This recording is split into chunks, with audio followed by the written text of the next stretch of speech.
Porifera, Coelenterata, Ctenophora, Platyhelminthes, Aschelminthes.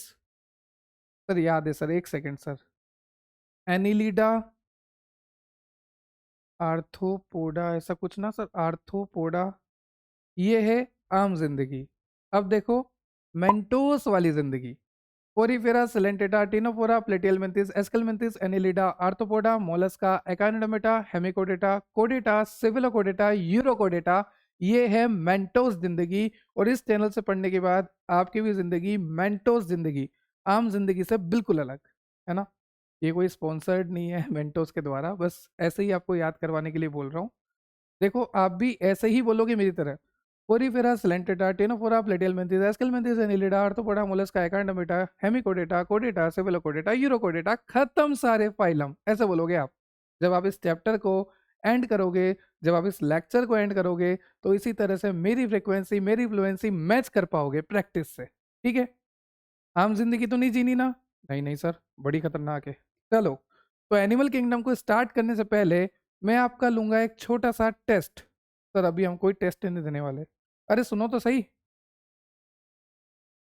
ये हैं scientist, और इनका नाम सुनते ही आप सब खुश हो जाएंगे और आपका ब्लड प्रेशर भी बढ़ने वाला है। इन साइंटिस्ट का नाम है R H विटेकर। अरे सर कितनी बार बताओगे R H विटेकर? पता तो है कि R H विटेकर ने 1969 में 5 किंगडम क्लासिफिकेशन दिया था।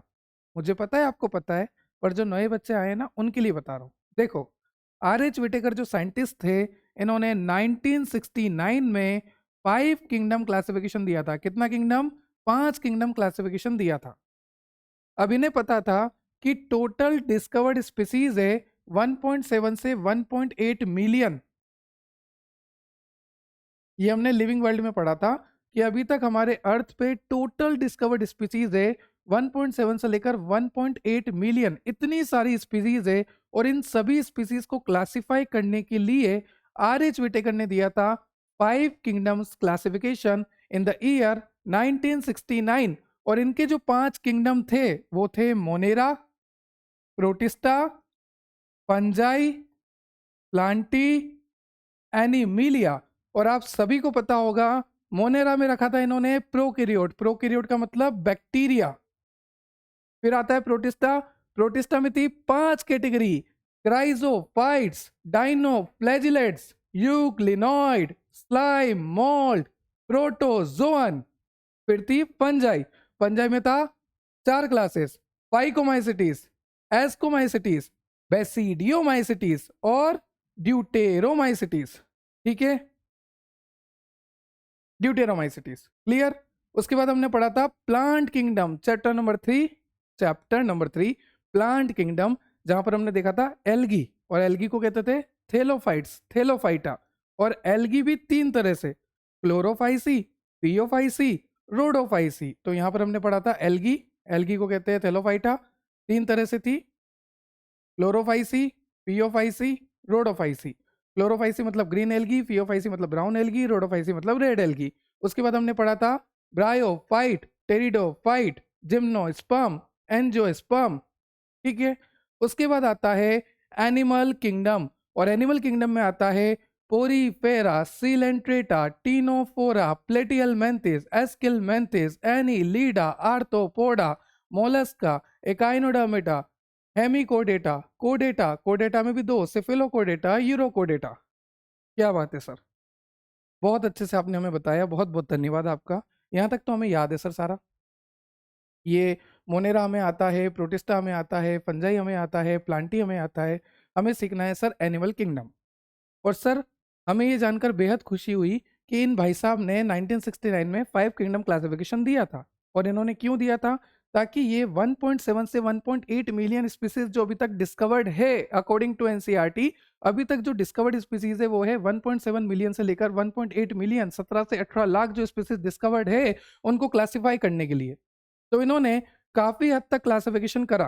प्लांट तक तो कर लिया, अब हमें एनिमल को भी क्लासिफाई करना होगा। और मैं आपको बता दूं कि यहां पर ये जो डेटा आपके पास है, इसमें अगर मैं देखूं तो एनिमल कितने पता है? इसमें अगर मैं देखूं तो 1 मिलियन से ज्यादा एनिमल है। और अगर एग्जैक्ट डाटा मैं आपको बताऊं तो यहाँ पर 1.2 मिलियन से भी ज़्यादा एनिमल है। क्या बात है सर?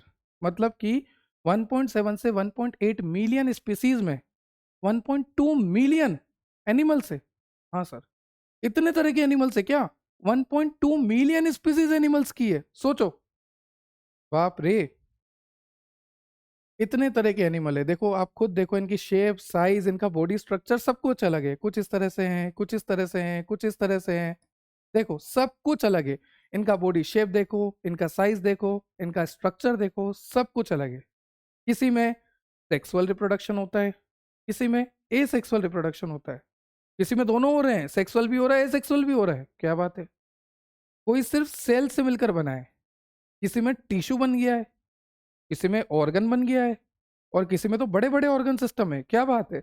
तो यहाँ पर आप देखोगे अलग अलग तरह के एनिमल। आप खुद देखिए, जब आप कहीं खड़े होते हैं, कहीं जंगल में जाइए, कहीं बाहर जाइए, आपको गाय दिखेगी, आपको भैंस दिखेगी, आपको डिफरेंट टाइप ऑफ एनिमल्स दिखेंगे।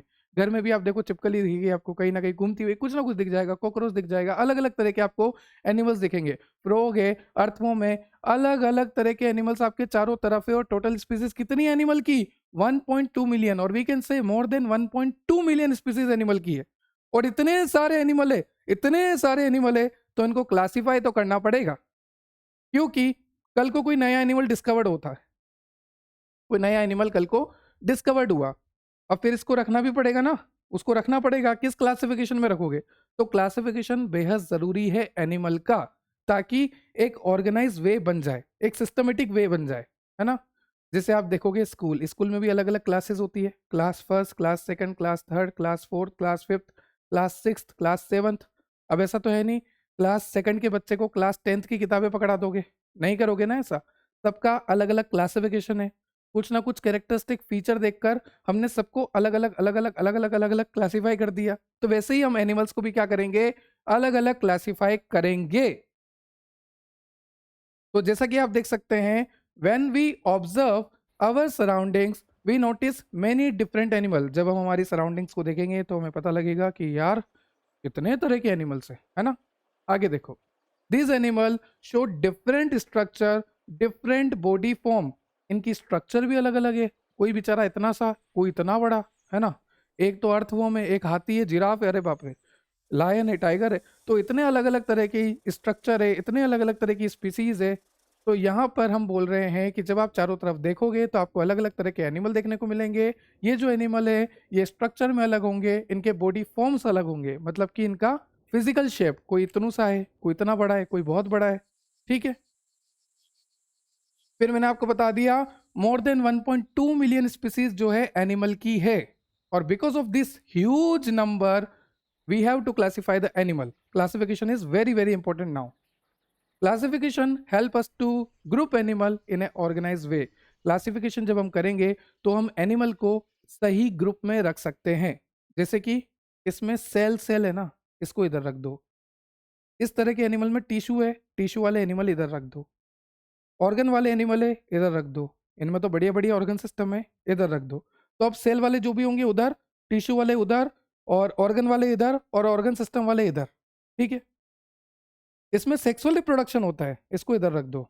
इसमें एसेक्सुअल है, इसको इधर रख दो। इसमें दोनों हो रहा है, सेक्सुअल भी एसेक्सुअल भी, इसको इधर रख दो।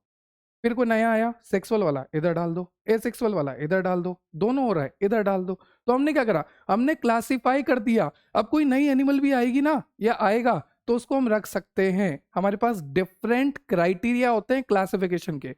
जैसे दो मैंने आपको बताया, एक तो रिप्रोडक्शन बताया मैंने आपको, और दूसरा क्या बताया कि लेवल ऑफ ऑर्गेनाइजेशन क्या है, मतलब कि सेलुलर है, टिश्यू लेवल पे है, ऑर्गन लेवल पे है, ऑर्गन सिस्टम लेवल पे है। ऐसे करते हुए कई सारे क्राइटेरिया होते हैं जिसके बेसिस पे हम एनिमल को क्लासिफाई करते हैं। यहाँ पर भी लिखा है, एनिमल अगर हमने नया डिस्कवर किया तो हमारे पास प्रॉपर क्लासिफिकेशन सिस्टम होना ही चाहिए।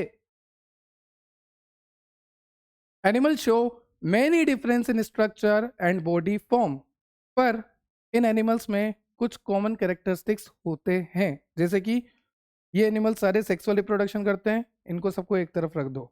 ये एनिमल सिर्फ और सिर्फ एसेक्सुअल रिप्रोडक्शन करते हैं, इन सभी एनिमल को एसेक्सुअल वाली कैटेगरी में रख दो। ये एनिमल दोनों तरह के रिप्रोडक्शन कर सकते हैं, सेक्सुअल एसेक्सुअल, तो इनको तीसरी कैटेगरी में रख दो। तो हमने क्या करा, उनके कॉमन कैरेक्टर्स को देखकर उन्हें क्लासिफाई करने की कोशिश करी। और जो क्लासिफिकेशन का हमारा क्राइटेरिया है, हमारा बेसिस है, सबसे पहला है अरेंजमेंट ऑफ सेल, मतलब कि वही लेवल ऑफ ऑर्गेनाइजेशन। लेवल निकलेंगे, सबके निकलेंगे, है ना। पर देखेंगे किसका सेलुलर लेवल है, किसका टिश्यू लेवल है, किसका ऑर्गन लेवल है और किसका ऑर्गन सिस्टम लेवल है। उस अकॉर्डिंग हम यहां पर कॉमन कैरेक्टर देखते हुए एनिमल को क्लासिफाई करेंगे। सर ये सेलुलर है, इसको इधर रख दो, ऐसे करते हुए, ठीक है। तो सबसे पहला क्राइटेरिया है आपका अरेंजमेंट ऑफ सेल। फिर है आपका बॉडी सिमेट्री। बॉडी सिमेट्री को ध्यान से सुनना। बॉडी सिमेट्री का क्या मतलब होता है? बॉडी सिमेट्री आपको तीन तरह से होती है, एसिमेट्रिकल, रेडियल और बायलेटरल। मैं आपको लिख देता हूं, एसिमेट्रिकल, रेडियल और बायलेटरल। ये मेरे हाथ में स्पॉन्ज है, क्या है? स्पॉन्ज। इसको मैं कट करने की कोशिश करता हूं। अगर मैं इसको यहां से कट करूंगा भाइयों, तो एक तरफ बड़ा साइड है और एक तरफ छोटा साइड है। तो क्या ये इक्वल कट हो रहे हैं क्या? नहीं सर, ये इक्वल कट नहीं होंगे, ठीक है। अलग एंगल से काट के देखता हूँ, इधर से काट के देखता हूँ, तो इधर भी देखो ये बड़ा साइज आ रहा है और इधर ये छोटा आ रहा है, तो ये इक्वल कट नहीं होंगे। आप कट करके देख लो, किसी भी एंगल से, किसी भी पोजीशन से इसको कट करके देखो, ये इक्वल कट हो ही नहीं रहे, ये बराबर कट हो ही नहीं रहे। अगर मैं इसको बीचों बीच से भी काटूंगा, तो आप देखो ये वाला साइड ज्यादा बड़ा है और ये वाला साइड छोटा है, तो बीचों बीच से काटने के बाद भी ये छोटा साइज और ये बड़ा साइज अलग अलग है, ये बराबर नहीं टूट रहे हैं। और इस तरह की सिमेट्री को हम कहते हैं एसिमेट्रिकल, मतलब कि यहाँ पर किसी भी तरह की कोई भी सिमेट्री नहीं बन रही, ये एसिमेट्रिकल है। क्लियर? तो सबसे पहले जो होते हैं वो होते हैं एसिमेट्रिकल, मतलब यहाँ पर सिमेट्री नहीं बन पा रही, ठीक है। ये जो स्पॉन्ज है, इसको मैं तोड़ने की कोशिश कर रहा हूँ, किसी भी एंगल से तोड़ने की कोशिश कर रहा हूँ, पर यहाँ पर बराबर हिस्सों में ये टूट ही नहीं रहा। अगर ये बराबर हिस्सों में नहीं टूटेगा तो मैं इसे कहूंगा एसिमेट्रिकल। क्या कहूंगा? एसिमेट्रिकल, ठीक है सर। तो बॉडी सिमेट्री में कुछ तो होते हैं एसिमेट्रिकल, जो बराबर हिस्सों में नहीं टूटते। फिर आता है आपका बाइलेटरल सिमेट्री। क्या आता है? Bilateral symmetry. अब ध्यान से देखना, ये आपकी बटरफ्लाई है, प्यारी सी बटरफ्लाई। इसको मैं काटने की कोशिश करता हूँ, ध्यान से देखो, मैं इसको ऐसे काटने की कोशिश करता हूँ, तो आप देख सकते हैं ये बड़ा वाला पार्ट ऊपर रह गया और ये छोटा वाला पार्ट नीचे रह गया। तो क्या ये बराबर कटा क्या? नहीं सर, ये बराबर नहीं कटा। अगर आप बटरफ्लाई को इस तरह से काटोगे ना, तो बड़े पंख ऊपर रह जाएंगे और छोटे पंख पंख नीचे रह जाएंगे, तो ये सही से कटा ही नहीं। हमें तो चाहिए बराबर कटना, ठीक है। अब इसको ऐसे काटने की कोशिश करता हूँ। हाँ सर, अगर आप इसे ऐसे काटोगे तो ये वाला पार्ट और ये वाला पार्ट दोनों एक दूसरे के बराबर है, ये बहुत अच्छे से कट गया। तो यहाँ पर इस तरह की सिमेट्री को हम कहते हैं बाइलेटरल सिमेट्री, मतलब एक ऐसा एंगल जिससे ये दो बराबर पोर्शन में डिवाइड हो जाए। सिर्फ एक ही ऐसा एंगल होगा, क्योंकि आपने देखा ऐसा करके देखा तो नहीं कटा ना, सिर्फ एक ही ऐसा एंगल था जिसपे ये बराबर पोर्शन में डिवाइड हो रहा था, तो इसलिए इसको कहते हैं बाइलेटरल सिमेट्री। फिर आती है रेडियल सिमेट्री। क्या आती है? Radial symmetry. रेडियल सिमेट्री का एग्जांपल है, बेस्ट एग्जांपल मैं आपको समझाना चाहूंगा, पिज्जा की स्लाइसेस। आपने देखा पिज्जा 6 पीस वाला, अगर वो पिज्जा की स्लाइसेस आप हटाओगे तो बिल्कुल बराबर बराबर जाएगी, बिल्कुल बराबर बराबर, तो उसे कहते हैं रेडियल सिमेट्री। मतलब अलग अलग एंगल से काटेंगे तो भी साइज जो है, शेप जो है, सिमेट्री जो है, एक जैसी रहेगी, ठीक है। तो तीन तरह की बॉडी सिमेट्री होती है। एसिमेट्रिकल मतलब कि सिमेट्री बन ही नहीं रही, रेडियल मतलब किसी भी एंगल से काटो सिमेट्री बन रही है, और बायलेटरल मतलब कि सिर्फ एक ही एंगल से, जैसे बटरफ्लाई को हमने एक ही एंगल से काट के देखा तभी सिमेट्री बन रही है, ठीक है। तो सिमेट्री के बेसिस पे भी, बॉडी सिमेट्री के बेसिस पे भी एनिमल को क्लासिफाई किया है। तो सबसे पहला है अरेंजमेंट ऑफ सेल, मतलब कि वही लेवल ऑफ ऑर्गेनाइजेशन, एक ही बात है। दूसरा है आपका बॉडी सिमेट्री, ठीक है, रेडियल है, एसिमेट्रिकल है, बायलेटरल सिमेट्री है, किस तरह की सिमेट्री है। फिर आती है नेचर ऑफ सिलोम। क्या आता है? Nature of coelom. सिलोम का मतलब होता है बॉडी कैविटी। क्या होता है? Body cavity. तो ऐसे एनिमल जिनके अंदर बॉडी कैविटी है वो हो गए सिलोमेट। क्या हो गए? सिलोमेट। ऐसे एनिमल जिनके अंदर बॉडी कैविटी नहीं है, ए सिलोमेट। ए का मतलब एब्सेंट, ठीक है सर। ऐसे एनिमल जिनके अंदर बॉडी कैविटी है वो हो गए सिलोमेट। ऐसे एनिमल जिनके बॉडी के अंदर बॉडी कैविटी ही नहीं है वो हो गए एसिलोमेट, ठीक है। सिलोमेट का मतलब बॉडी कैविटी प्रेजेंट है, एसिलोमेट का मतलब बॉडी कैविटी एब्सेंट है। सर ये सूडो सिलोमेट क्या होता है? सूडो सिलोमेट आगे पढ़ेंगे। सूडो का मतलब फॉल्स सिलोम, मतलब कि एक तरह की झूठी कैविटी। ठीक है, तो उस बेसिस पे भी हमने एनिमल को क्लासिफाई किया है। सिलोम का मतलब होता है बॉडी कैविटी। अगर बॉडी कैविटी सही है तो उसे बोलेंगे सिलोमेट, अगर नहीं है तो एसिलोमेट, और अगर सिलोम है, कैविटी है पर वो झूठी कैविटी है तो सूडो सिलोमेट। तीन तरह से आपको देखने को मिलेगा nature of coelom, acoelomate, pseudo coelomate और सिलोमेट। इस बेसिस पे भी हमने एनिमल को क्लासिफिकेशन करने की कोशिश करी है। फिर आता है डाइजेस्टिव सिस्टम। कौन सा सिस्टम? खाना पचाओ सिस्टम। देखो भाइयों, मैं खाना खा रहा हूँ क्योंकि मेरे पास कोई बाबू नहीं है जो मेरे से पूछे बाबू आपने खाना खाया, तो मैं खाना नहीं, मैं तो खाना ही खाऊंगा ना, मैं खाना कैसे खा सकता हूँ? तो मैं खाना खा रहा हूँ, ये मेरा माउथ है, मैंने खाना खाया, निगला, फूड पाइप के थ्रू होते हुए स्टमक में गया, है ना, वहाँ पे डिसइंटीग्रेट हुआ, फिर आगे इंटेस्टाइन में गया, वहाँ पर एब्जॉर्ब हुआ, फाइनली वो फूड जो है मेरे एनस के थ्रू बाहर निकल जाएगा। डाइजेशन होकर वो क्या होगा? एनस के थ्रू बाहर निकल जाएगा। तो आप देख सकते हैं दो ओपनिंग है, एक खाना खाने के लिए ओपनिंग है, ये जो ओपनिंग है माउथ, ये खाना खाने के लिए है। एक ओपनिंग खाना निकालने के लिए है जो सुबह सुबह सभी करते हैं। तो एक तो खाना खाने के लिए है, एक खाना निकालने के लिए है। इस तरह के डाइजेस्टिव सिस्टम जहां पर दो ओपनिंग होती है, एक खाना खाने के लिए, एक खाना निकालने के लिए, इस तरह के डाइजेस्टिव सिस्टम को कहते हैं कंप्लीट डाइजेस्टिव सिस्टम। क्या कहते हैं? Complete digestive system. आप देख सकते हैं एक तरफ से खाना खाओ, दूसरी तरफ से खाना निकालो, एक तरफ से खाना खाओ, ये फूड पाइप है, इससे खाना खाया, माउथ से खाना खाया और दूसरी कैविटी से खाना निकाल दिया, इसे कहते हैं कंप्लीट डाइजेस्टिव सिस्टम। अब कई में क्या होता है? इनकम्प्लीट होता है, मतलब जहां से खाया डाइजेशन के बाद वहीं से निकाला, तो ये होता है इनकम्प्लीट डाइजेस्टिव सिस्टम। जहां से खाया वहीं से निकाला, एक ही यहां पर ओपनिंग होती है। ठीक है, तो आप देखिए कंप्लीट डाइजेस्टिव सिस्टम मतलब कि दो ओपनिंग होती है, इनकम्प्लीट डाइजेस्टिव सिस्टम मतलब कि सिंगल ओपनिंग होती है। क्लियर है? तो इस बेसिस पे भी हमने एनिमल को क्लासिफाई करने की कोशिश करी। उसके बाद है सर्कुलेटरी सिस्टम। कौन सा सिस्टम भाइयों? Circulatory system.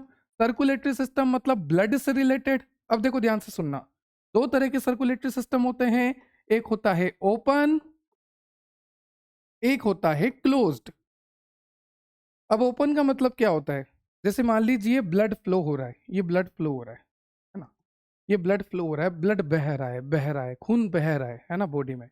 अब यहाँ पर टिश्यू है, क्या है ये? टिश्यू। तो ओपन सर्कुलेटरी सिस्टम में क्या होता है? जब ब्लड बहता है तो ब्लड खुल्लम खुल्ला बहता है, किसी के अंदर नहीं बहता, खुल्लम खुल्ला बहता है। तो ये खुल्लम खुल्ला जो ब्लड बह रहा है, ये टिश्यू को भिगा देगा, पूरी तरह से भिगा देगा, है ना। टिश्यू गाना गाएगा, भीगे होठ तेरे, अरे वो नालायक, नहीं, ऐसा कुछ नहीं होने वाला। टिश्यू को ब्लड जो है पूरी तरह से भिगा देगा, क्योंकि ये क्या है? ओपन सर्कुलेटरी सिस्टम है। वहीं अगर मैं बात करूं क्लोज्ड सर्कुलेटरी सिस्टम, तो हमारे अंदर क्लोज्ड सर्कुलेटरी सिस्टम होता है। क्लोज्ड क्यों होता है? क्योंकि हमारे अंदर है आर्टरी, हमारे अंदर है वेन, हमारे अंदर है कैपिलरीज। क्या है भाइयों? कैपिलरीज। तो हमारे अंदर जब भी खून बहने की कोशिश करेगा, जैसे ये सपोज मान लो खून है, ब्लड है, ये ब्लड बहने की कोशिश करेगा, तो ये ब्लड और सिर्फ आर्टरी, वेन्स और कैपिलरीज में ही बहेगा, इसी के अंदर ये बहेगा। तो बाहर के जो भी टिश्यू है वो ब्लड से भीगेंगे नहीं। मेरा सिर्फ इतना सा कहना है कि ओपन सर्कुलेटरी सिस्टम इस तरह का सर्कुलेटरी सिस्टम होता है जहां पर कोई भी आर्टरी नहीं है, कोई भी वेन नहीं है, कोई भी कैपिलरी नहीं है। Generally generally generally open circulatory system इस तरह का सर्कुलेटरी सिस्टम होता है जहां पर कोई भी आर्टरी नहीं, कोई भी वेन नहीं, कोई भी कैपिलरी नहीं। और अगर इस तरह की कंडीशन है जहां पर कोई भी आर्टरी नहीं, कोई भी वेन नहीं, कोई भी कैपिलरी नहीं, तो ये ब्लड है, ये आसानी से फ्लो होगा। और ये ब्लड खुल्लम खुल्ला फ्लो हो रहा है, तो जो भी टिश्यू है उसको भिगाता हुआ आगे बढ़ेगा। पर जहां पर क्लोज सर्कुलेटरी सिस्टम है वहां पर आर्टरी भी है, वेन भी है, कैपिलरीज भी है, और अगर ये सब कुछ है तो ये जो ब्लड है ये फिर अंदर बहेगा आर्टरी, वेन और कैपिलरी के, और टिश्यू उसके कांटेक्ट में नहीं आएगा। क्लियर? चलिए, तो इस बेसिस पे भी कि ओपन सर्कुलेटरी सिस्टम है या फिर क्लोज सर्कुलेटरी सिस्टम है, इस बेसिस पे भी हमने क्लासिफिकेशन करने की कोशिश करी है। उसके बाद है रिप्रोडक्शन, और रिप्रोडक्शन तो आप सभी को पता है ना, sexual reproduction, asexual reproduction, external fertilisation, internal fertilisation, both. इन सब के बेसिस पे भी हमने एनिमल को क्लासिफाई करा है। तो एनिमल बहुत तरह के 1.2 million, more than 1.2 million of animal are present, है ना। इतने डिस्कवर्ड हो चुके हैं। तो इतने सारे एनिमल है, उनको उनके कॉमन कैरेक्टरिस्टिक्स फीचर्स पे, उनको उनके कॉमन फीचर पे हमने क्लासिफाई करने की कोशिश करी। और क्लासिफाई हमने किस बेसिस पे, किस आधार पे, किस क्राइटेरिया पे करा? तो वो क्राइटेरिया है हमारा अरेंजमेंट ऑफ सेल, मतलब कि लेवल ऑफ ऑर्गेनाइजेशन, फिर है आपका बॉडी सिमेट्री, फिर है आपका nature of coelom, digestive system, circulatory system, reproductive system. Clear? इन सभी बेसिस पे, इन सभी क्राइटेरिया पे हम कोशिश करेंगे 1.2 मिलियन स्पीसीज ऑफ एनिमल, और we can say more than 1.2 million species of animal को क्लासिफाई करने का। चलिए सर, ठीक है। अब देखो, monera, protista, fungi, plantae, animalia, और एनिमिलिया को कहा जाता है मेटाजोआ। कौन सा zoa? Metazoa. Metazoa, metazoa. Animalia को क्या कहा जाता है? Kingdom animalia, also known as metazoa. और जब मैं एनिमल किंगडम को डिवाइड करने की कोशिश करूंगा तो ये दो तरह से डिवाइड होता है। एक होता है किंगडम पैराजोआ। कौन सा किंगडम होता है? पैराजोआ। एक होता है किंगडम यूमेटाजोआ। कौन सा? यूमेटाजोआ। ठीक है sir. Animal kingdom, animal kingdom को हम कहते हैं मेटाजोआ। इस एनिमल किंगडम को हमने दो पार्ट में डिवाइड किया। दो इसके सब किंगडम है, एक होता है पैराजोआ, एक होता है यूमेटाजोआ। और यूमेटाजोआ मतलब कि ट्रू मेटाजोआ, यूमेटाजोआ मतलब कि ट्रू मेटाजोआ, ट्रू एनिमल। ठीक है, ठीक है सर। एनिमल किंगडम था, एनिमल किंगडम को कहते हैं मेटाजोआ। ठीक है, मेटाजोआ कहते हैं। मैं खुद से याद कर रहा हूँ, ऐसा मत सोचना कि सर की आवाज़ धीरे हो गई। एनिमल किंगडम को कहते हैं मेटाजोआ। ठीक है, मेटाजोआ को दो पार्ट में हमने डिवाइड कर दिया। मतलब कि ये किंगडम था तो इसके दो सब किंगडम हमने बना दिए। एक है पैराजोआ, एक है यूमेटाजोआ। यूमेटाजोआ को कहते हैं ट्रू मेटाजोआ, क्योंकि ये ट्रू एनिमल्स है। ठीक है। अब पैराजोआ के अंदर एक ही फाइलम आता है। सर फाइलम का मतलब? अरे जो बड़े बड़े ग्रुप्स होते हैं ना, जिसके अंदर एनिमल को रखेंगे, वो सारे क्राइटेरिया जो भी हमने पढ़े, उन क्राइटेरिया के बेसिस पे एनिमल को रखेंगे ना, बड़े बड़े ग्रुप्स बनाएंगे ना, उसी ग्रुप्स को हम कहते हैं फाइलम। तो फाइलम में इस पैराजोआ के अंदर जो फाइलम आता है वो आता है पोरीफेरा। क्या आता है? पोरीफेरा। शुरुआत हो गई है, पोरीफेरा। और पोरीफेरा का मतलब होता है स्पॉन्जेस। क्या होता है? Sponges. Most primitive animal Porifera, sponges, Porifera. ये देखो, मोस्ट प्रिमिटिव एनिमल। ठीक है। फाइलम की बात करें, फाइलम है पोरीफेरा, यहाँ पर इसको बोलते हैं स्पॉन्जेस। मोस्ट प्रिमिटिव एनिमल्स होते हैं पोर बियरिंग होते हैं। इसमें पोर्स ही पोर है, पोर्स ही पोर्स है। अगर मैं इसे पानी में डालूं और इस तरह से स्क्वीज करूं तो सारा पानी निकल जाएगा, क्योंकि इसके पोर्स ने पानी को एब्जॉर्ब कर लिया था। पोर्स ही पोर्स। ठीक है। ये क्या हो गया आपका? सबसे पहला, जिसका नाम है स्पॉन्ज। ठीक है सर। एनिमल किंगडम को मेटाजोआ कहते हैं। एनिमल किंगडम को दो सब किंगडम में डिवाइड किया, Parazoa, Eumetazoa. Eumetazoa, true Metazoa. Parazoa के अंदर एक फाइलम आता है, फाइलम का नाम है पोरीफेरा। पोरीफेरा को स्पॉन्जेस बोलते हैं। यहाँ पर मोस्ट प्रिमिटिव एनिमल रहते हैं और वो स्पॉन्ज ही होते हैं। ठीक है। मोस्ट प्रिमिटिव मतलब सबसे पुराने, सबसे पुराने। क्लियर? क्लियर। अब उधर आते हैं यू मेटाजोआ मतलब कि ट्रू मेटाजोआ। तो यहाँ पर शुरुआत होती है, देखो पोरीफेरा के बाद क्या आएगा? पोरीफेरा के बाद आएगा सिलेंट्रेटा। क्या आएगा? सिलेंट्रेटा। और सिलेंट्रेटा को क्या कहते हैं? निडेरिया। क्या कहते हैं? निडेरिया। तो सिलेंट्रेटा। फिर आती है टीना। कौन आती है? टीना। टीनोफोरा। क्या है? टीनोफोरा। फिर है प्लेटियलमेंथिस। क्या है? प्लेटियलमेंथिस। और ये प्लेट है, प्लेट। और प्लेट कैसी होती है? फ्लैट। तो ये फ्लैट होते हैं। ठीक है, प्लेटफॉर्म्स। फिर आते हैं एस्केलमेंथिस। फिर आती है Annelida, Arthropoda, Mollusca, Echinodermata, Hemichordata, कोडेटा। कोडेटा में भी दो, सिफेलोकोडेटा, यूरोकोडेटा। तो पहले तो आपको ये लग रहा होगा कि सर ये फाइलम कैसे याद रखेंगे, पर बिलीव मी, आप इसको इतना पढ़ोगे, इतना पढ़ोगे, इतना पढ़ोगे कि नाम तो ऐसे ही याद हो जाएंगे। ठीक है। देखो मेरी तरह देखो, Porifera, Coelenterata, Ctenophora, Platyhelminthes, Aschelminthes, Annelida, Arthropoda, Mollusca, Echinodermata, कोडेटा। कोडेटा में भी दो, सिफिलोकोडेटा, यूरोकोडेटा, और उससे पहले हेमिकोडेटा। खत्म। मेरे साथ याद करने की कोशिश करो। उधर तो याद हो गया पोरीफेरा, पोरीफेरा। अब मेरे साथ रिपीट करना, सीलेंट्रेटा, सीलेंट्रेटा। फिर आती है टीना, टीनोफोरा। फिर आते हैं प्लेट वाले, प्लेट वाले, प्लेटियलमेंथिस। फिर आती है एस्केलमेंथिस, देखो प्लेटियलमेंथिस एस्केलमेंथिस, प्लेटियलमेंथिस एस्केलमेंथिस, ठीक है। फिर आता है एनीलिडा, कौन सा लीडा बच्चों, एनीलिडा। फिर आता है आर्थ्रोपोडा, और आर्थ्रोपोडा में सबसे पहले पूरा अच्छे से रेस्पिरेटरी सिस्टम देखा गया। तो अगर मैं आपसे बोलूं कि ये जो एनिमल का डेवलपमेंट हो रहा है, इनमें सबसे पहले रेस्पिरेटरी सिस्टम अच्छे से किस में देखा गया, तो वो है आपका आर्थ्रोपोडा। क्या है बेटा, आर्थ्रोपोडा। फिर आता है मोलस्का, एकाइनोडर्मेटा, हेमिकोडेटा, कोडेटा। नाम याद हो जाएंगे उसकी गारंटी मेरी। अभी तो याद रखो कि सबसे पहले रेस्पिरेटरी सिस्टम कहां पर देखा गया, आर्थ्रोपोडा में। कहां पर देखा गया बच्चों, आर्थ्रोपोडा में, ठीक है। ठीक है सर। तो सबसे जो प्रिमिटिव है वो हो गया पोरीफेरा। फिर पोरीफेरा के बाद आगे बढ़ो, Coelenterata, Ctenophora, Platyhelminthes, Aschelminthes, Annelida, Arthropoda, Mollusca, एकाइनोमेटा, hemichordata, कोडेटा। अब कोडेटा में एक बात लिखी है, नोटोकोट प्रेजेंट। क्या प्रेजेंट होता है, नोटोकोट प्रेजेंट। नोटोकोट एक ट्यूब लाइक स्ट्रक्चर आप मान लीजिए जो कि डोर्सली प्रेजेंट होती है, आगे बताऊंगा अच्छे से। सिर्फ आपको इतना याद रखना है कि अगर आपसे कोई पूछे कि इन सारे फाइलम में नोटोकोड कहां पर होती है, तो सिर्फ और सिर्फ कोडेटा में, सिर्फ और सिर्फ कोडेटा में। कोडेटा में भी सिफिलोकोडेटा, यूरोकोडेटा, इनके अंदर ही नोटोकोड प्रेजेंट होती है। क्लियर। उसके अलावा चाहे सिलेंटेटा हो, टिनोफोरा हो, प्लेटियलमेंथिस हो, एस्केलमेंथिस हो, एनिलिडा हो, आर्थ्रोपोडा हो, मोलस्का हो, एकाइनोमेटा, हेमिकोडेटा, इन सभी में नोटोकोड एब्सेंट होती है। सिर्फ और सिर्फ नोटोकोड कहां पे प्रेजेंट होती है, कोडेटा में। और एक बात और, सबसे पुराना क्या है, पोरीफेरा। फिर कौन आया, सिलेंट्रेटा। तो मैं बोलूंगा कि हम सिंपल से कॉम्प्लेक्स की तरफ जा रहे हैं। पहले तो सिंपल सा था पोरीफेरा, फिर सिलेंट्रेटा, फिर टिनोफोरा, फिर प्लेटियलमेंथिस, फिर एस्केलमेंथिस, जैसे हम सिंपल से कॉम्प्लेक्स की तरफ जा रहे हैं। तो आप देखिए सिंपल से हम कॉम्प्लेक्स की तरफ बढ़ रहे हैं। तो लिखा है सिंपल टू कॉम्प्लेक्स। क्या आपको मेरी कही हुई सारी बातें क्लियर हो गई है? अगर क्लियर हो गई है तो हम आगे चले, ठीक है। चलिए, फिर अब सबसे पहले हम देखेंगे level of organisation. Level of organisation मतलब कि अरेंजमेंट ऑफ सेल, क्योंकि यही हमारा सबसे पहला क्राइटेरिया है जिसके बेसिस पे हम एनिमल को सेपरेट करने की कोशिश कर रहे हैं। तो यहां पर आप देख सकते हैं सेल्यूलर लेवल, फिर आता है टिश्यू लेवल, फिर आता है ऑर्गन लेवल, फिर आता है ऑर्गन सिस्टम लेवल।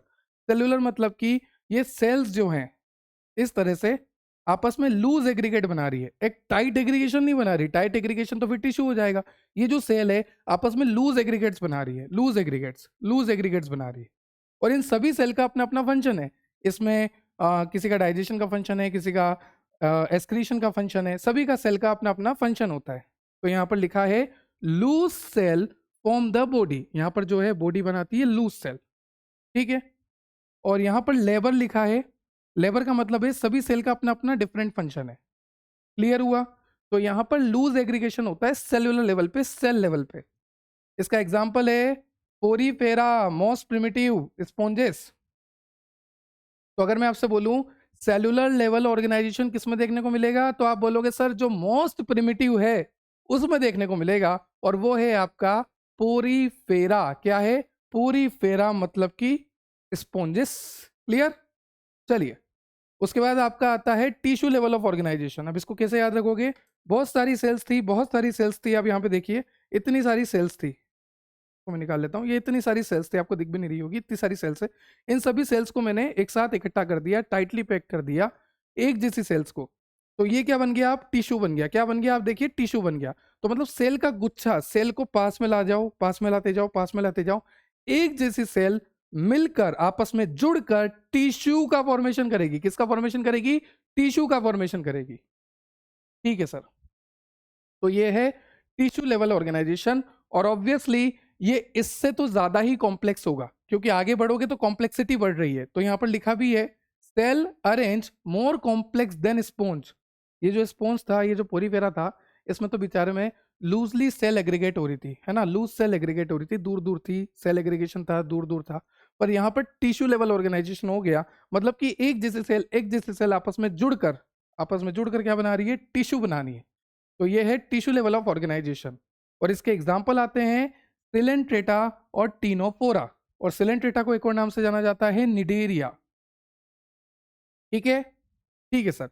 तो वो सीरीज एज इट इज याद रखनी है, मैं अभी भी आपको बोल रहा हूं। Porifera, Coelenterata, Ctenophora, Platyhelminthes, Aschelminthes, Annelida, Arthropoda, Mollusca, Echinodermata, Hemichordata, Cephalochordata, Urochordata, जो कि कोडेट्स में है। तो ये सीरीज एज इट इज याद रखनी है, क्योंकि हम सिंपल से कॉम्प्लेक्स की तरफ बढ़ रहे हैं।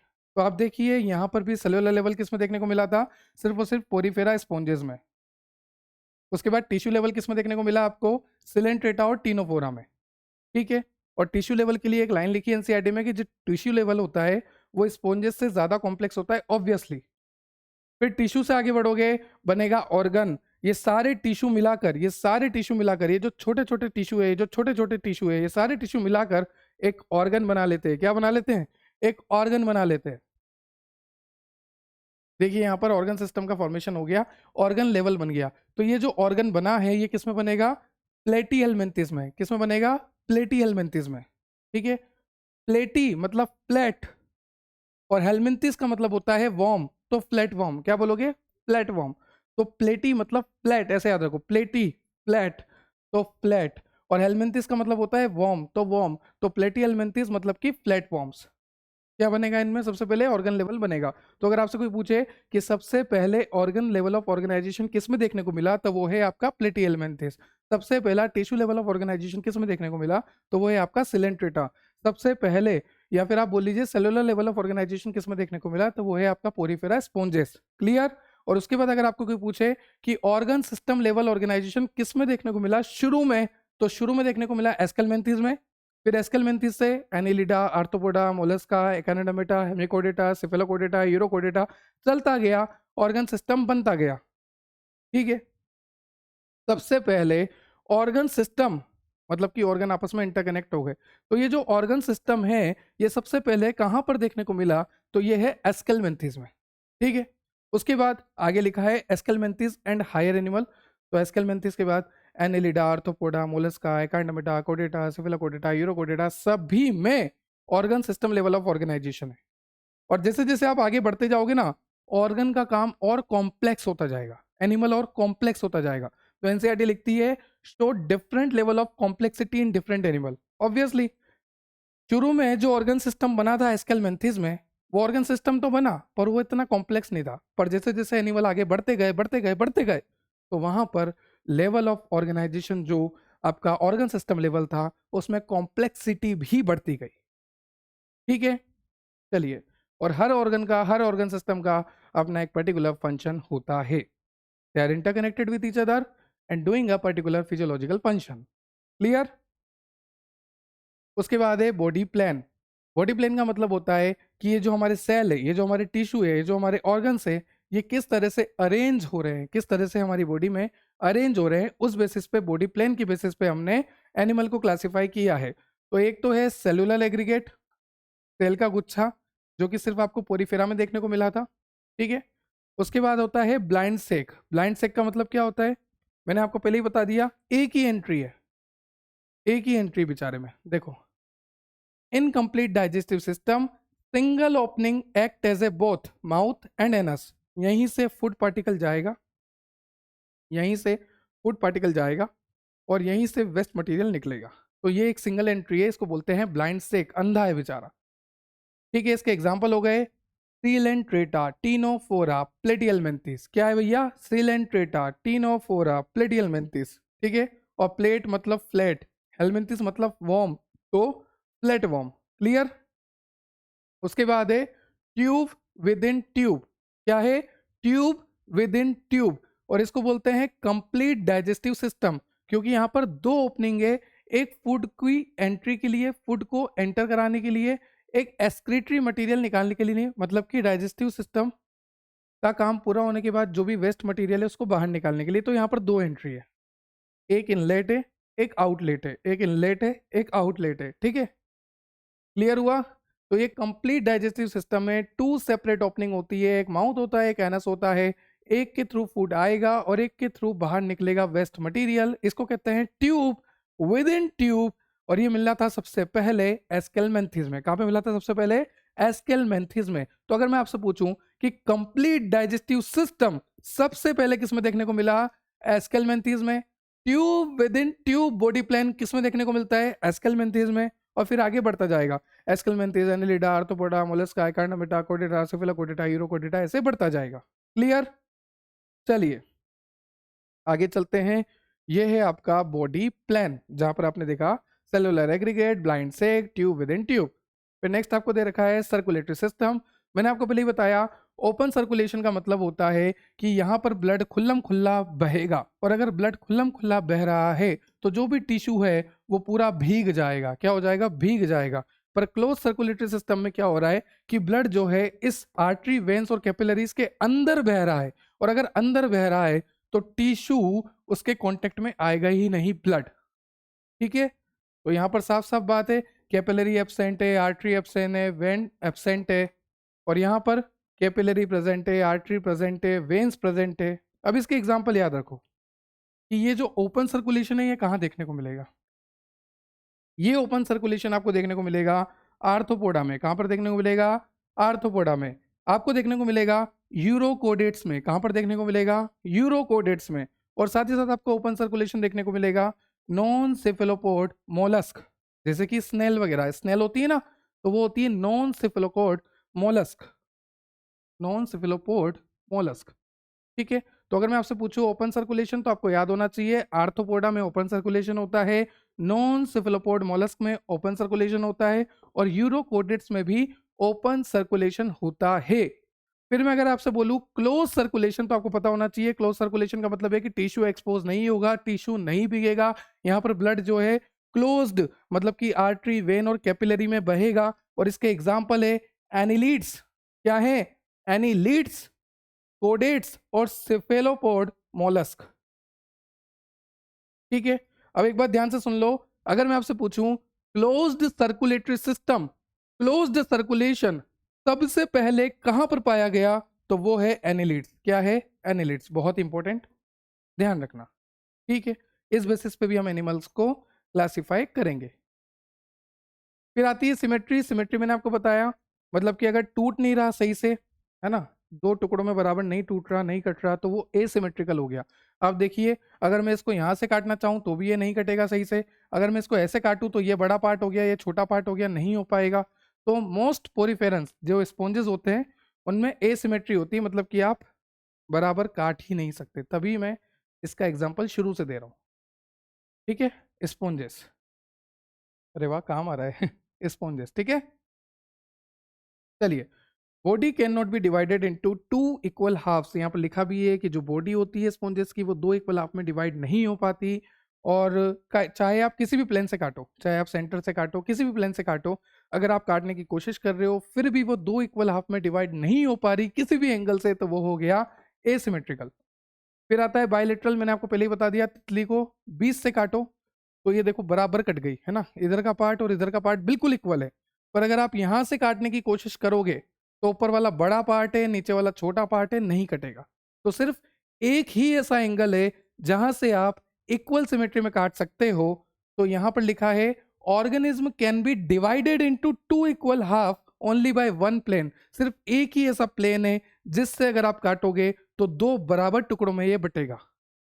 ठीक है, आप खुद देखिए, देखिए इधर, मैं इसको इधर से काटूं, ये बड़ा हो गया, ये छोटा हो गया, नहीं समझी ना बात? इसलिए मुझे एक ही ऐसा एंगल लेना है जिससे अगर मैं इसे काटूं, जैसे यहां से अगर मैं इसे काटूं तो ये और ये बिल्कुल इक्वल, दो इक्वल पार्ट में, दो इक्वल हाफ्स में डिवाइड हो गया। वैसे ही आपका यहाँ पर क्रैप दे रखा है, अगर मैं इसको ऐसे काटूंगा तो ऊपर वाला बड़ा पार्ट है और नीचे वाला छोटा पार्ट है, नहीं जमेगी बात, हटाओ। अगर मैं इसको ऐसे काटूंगा तो इधर का पार्ट भी बराबर है और इधर का पार्ट भी बराबर है, बात जम गई। तो ये सारे, इनको कहते हैं बायलेटरल सिमेट्री। तो मतलब बायलेटरल सिमेट्री का मतलब ये होता है organism can be divided into two equal half but only by one plane. सिर्फ एक ही ऐसा प्लेन होगा जिससे ऑर्गेनिज्म दो इक्वल हाफ में डिवाइड होगा। इसका एग्जाम्पल है एनिलिडा, आर्थ्रोपोडा, और फिर आगे चलते जाओ। ठीक है, ठीक है सर। फिर आती है रेडियल सिमेट्री। रेडियल सिमेट्री का मतलब होता है animal can be divided into two equal half more than one plane. एक प्लेन से ज्यादा, अगर एक ही प्लेन से कट रहा है तो वो बायलेटरल सिमेट्री हो रही है। अगर एक प्लेन से ज्यादा तरीके से काट के देख रहे हो और फिर भी बराबर कट रहा है तो उस तरह की सिमेट्री को कहते हैं रेडियल सिमेट्री। आप देखो, आप देखो यहाँ पर, आप इसको इस तरह से काटो, इस तरह से काटो, इस तरह से काटो, आप यहाँ से अलग अलग प्लेन से काट सकते हो। जैसे तो ये वाला पार्ट और ये वाला पार्ट बराबर हो गया, ये वाला पार्ट और ये वाला पार्ट बराबर हो गया। मतलब कि एक प्लेन से ज्यादा आप काट सकते हो। आप ऐसे ऐसे काट रहे हो तो बराबर बराबर कट गया, आप ऐसे ऐसे काट रहे हो तो बराबर बराबर कट गया। मतलब कि आप अलग अलग प्लेन से काट के देख रहे हो फिर भी बराबर बराबर कट रहा है, तो इस तरह की सिमेट्री को हम कहते हैं रेडियल सिमेट्री। और ये कहाँ देखने को मिलती है? सिलेंट्रेटा, टीनोफोरा और एडल्ट एकाइनोडर्म्स। किसमें? एडल्ट एकाइनोडर्म्स में, ध्यान रखना। क्लियर? चलिए, फिर नेक्स्ट है आपका जर्म लेयर। अब ध्यान से सुनो, अब मजा आने वाला है। तो मजा आने वाला है, कौन सा रिप्रोडक्शन पढ़ाओगे जो मजा आएगा? अरे रिप्रोडक्शन ही बताऊंगा। देखो, ये आ रहा है स्पर्म, क्या बात है सर, स्पर्म आ रहा है। ये है ओवम, ठीक है सर, स्पर्म आ रहा है, आ रहा है, आ रहा है, आ रहा है, और ये स्पर्म ने ओवम से फ्यूजन कर लिया। और जैसे ही स्पर्म ओवम से फ्यूजन करता है, इस प्रोसेस को कहते हैं फर्टिलाइजेशन, बिल्कुल। और फर्टिलाइजेशन के बाद जाइगोट बनता है, बिल्कुल। तो ये जो स्पर्म था, इसने इस एक सेल से, इस ओवम से फ्यूजन कर लिया। तो जैसे ही स्पर्म एक सेल से फ्यूजन करता है, क्या बोलते हैं इसको? फर्टिलाइजेशन। और फर्टिलाइजेशन के तुरंत बाद क्या बनता है? जाइगोट। फिर जाइगोट एक तरह का डिप्लॉयड स्ट्रक्चर होता है। इस जाइगोट में डिवीजन होता है। डिवीजन किस तरह के होते हैं? कोई मोरुला फेज होती है, मोर्यूला फेज, फिर गेस्टुला, ब्लास्टुला, इस तरह से अलग अलग डिवीजन होता है। तो यहाँ पर मोरुला बनता है, ब्लास्टुला बनता है, गेस्टुला बनता है, अलग अलग डिवीजन होते हैं। ठीक है सर, स्पर्म आया, एक सेल से फ्यूज हुआ, फर्टिलाइजेशन हुआ, फर्टिलाइजेशन के बाद जाइगोट बना, जाइगोट है डिप्लॉयड स्ट्रक्चर है, उसमें डिवीजन हुआ, डिवीजन होने के बाद बना मोरुला, ब्लास्टुला, गेस्ट्रुला। और जो थर्ड स्टेज बनी ना जाइगोट के डिवीजन की, थर्ड स्टेज, वो है गेस्ट्रुला। क्या नाम है उसका? गेस्ट्रुला। तो जी से गेस्ट्रुला, और इसी जाइगोट की डिवीजन की थर्ड स्टेज में बनती है जर्म लेयर। क्या बनती है? Germ layer. ठीक है सर, क्लियर हो गया। फ्यूजन हुआ, जाइगोट बना, डिप्लॉयड नेचर का था, फिर बना मोरुला, फिर बना ब्लास्टुला, फिर बना गेस्ट्रुला, और जी से गेस्ट्रुला और जी से जर्म लेयर। मतलब कि जाइगोट का थर्ड नंबर का जो डिवीजन है उसे कहेंगे गेस्ट्रुला, और उसी गेस्ट्रुला वाली स्टेज में आपको जर्म लेयर देखने को मिलती है। अब या तो दो जर्म लेयर बनती है या तीन जर्म लेयर बनती है। अगर किसी एनिमल में दो जर्म लेयर बन रही है तो उसको बोलते हैं डिप्लोब्लास्टिक। अगर किसी एनिमल में तीन जर्म लेयर बन रही है तो उसको कहते हैं ट्रिप्लोब्लास्टिक। ठीक है सर, जो आपका जाइगोट होता है उसमें डिवीजन होता है मोरूला, ब्लास्टुला, गेस्ट्रुला। जो गेस्ट्रुला नाम का डिवीजन है, उसी गेस्ट्रुला नाम की स्टेज में आपको जर्म लेयर देखने को मिलती है। अगर किसी एनिमल में दो जर्म लेयर बनी है तो डिप्लोब्लास्टिक, अगर किसी एनिमल में तीन जर्म लेयर बनी है तो ट्रिप्लोब्लास्टिक। नाम से पता लग रहा है डबल ट्रिपल। ठीक है, चलिए आगे। चलो सर, ये कहानी क्लियर हुई? छोटी सी क्लियर है सर। अब देखो, डिप्लोब्लास्टिक मतलब कि दो जर्म लेयर यहाँ पर बनी है। जो बाहर वाली लेयर होती है उसे कहते हैं एक्टोडर्म। आप देखो, ये बाहर की लेयर है, एक्टोडर्म। ठीक है, जो अंदर की लेयर होती है उसे कहते हैं एंडोडर्म। क्या कहते हैं? एंडोडर्म। और जो इनके बीच में भी इनके कुछ बन जाता है, उसे कहते हैं अनडिफरेंशिएटेड लेयर। मतलब कि वो अलग से डिफरेंशिएट नहीं होती, अनडिफरेंशिएटेड रहती है। तो बीच में एक अलग से लेयर बन जाती है, इस लेयर को कहते हैं अनडिफरेंशिएटेड लेयर। इसका नाम है मीजोग्लिया। क्या नाम है? मीजोग्लिया। तो अगर मैं आपसे पूछूं कि डिप्लोब्लास्टिक में कितनी लेयर होती है, तो डिप्लोब्लास्टिक मतलब डाई, डाई का मतलब दो, दो ही लेयर होगी। एक होगी एक्टोडर्म, एक होगी एंडोडर्म। नाम से पता लग रहा, एंडो, अंदर। एंडोडर्म कहाँ पे मिलेगी? अंदर मिलेगी। एक्टोडर्म मतलब कि बाहर मिलेगी।